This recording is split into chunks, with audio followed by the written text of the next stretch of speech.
नमस्कार, मी डॉक्टर संदीप पाटील. मी department of gastroenterology Ashoka medical येथे डायरेक्टर म्हणून कार्यरत आहे. आपल्याकडे एक लिव्हर सिरोसिस आणि लिव्हर कॅन्सरचा पेशंट ऍडमिट आहे, ज्याला अर्जंट लिव्हर ट्रान्सप्लांटची गरज होती. तर सांगलीमध्ये एक कॅडेवर डोनर म्हणजे ज्याने डोनेट केलंय लिव्हर असा पेशंट होता. तर आम्ही सांगलीपासून नाशिकपर्यंत फक्त 2 तास 10 मिनिटात ते लिव्हर ट्रान्सप्लांट केलेलं आहे. आणि सांगलीपासून त्यांनी ग्रीन कॉरिडॉर करून कोल्हापूर एअरपोर्ट पर्यंत ते लिव्हर 1 तासात पोहोचवलं. कोल्हापूर एअरपोर्ट पासून एअर अँब्युलन्सने ते लिफ्ट करून ओझर एअरपोर्ट पर्यंत अवघ्या 25 मिनिटात ते लिव्हर पोहोचलं.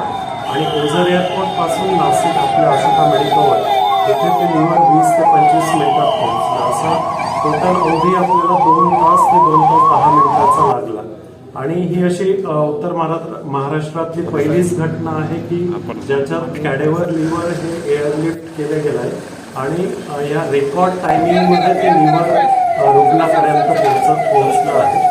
या कॅडेवर लिव्हर ट्रान्सप्लांटने रुग्णाचं पूर्ण आयुष्य बदलून जाणार आहे, कारण त्याला एक वेगळं जीवनदान मिळेल.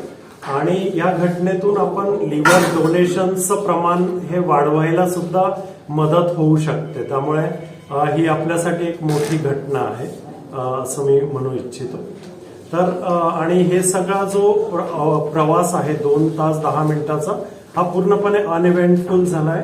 आणि हे शक्य झालं तर ग्रीन कॉरिडॉर, ज्याच्यामध्ये आपल्या महाराष्ट्र पोलीस डिपार्टमेंटची खूप मोठी मदत आपल्याला मिळते. तर त्यामुळे तो जो अवधी होता बाय रोड ट्रान्सपोर्टेशनचा, तो सुद्धा अतिशय कमी वेळात पार पडला. आणि एअरलिफ्ट लिव्हर केल्यामुळे तो अवधी जवळपास 950 किलोमीटरचं अंतर हे केवळ 2 तास 10 मिनिटात आपल्याला ते ट्रान्सपोर्ट करणं शक्य झालं.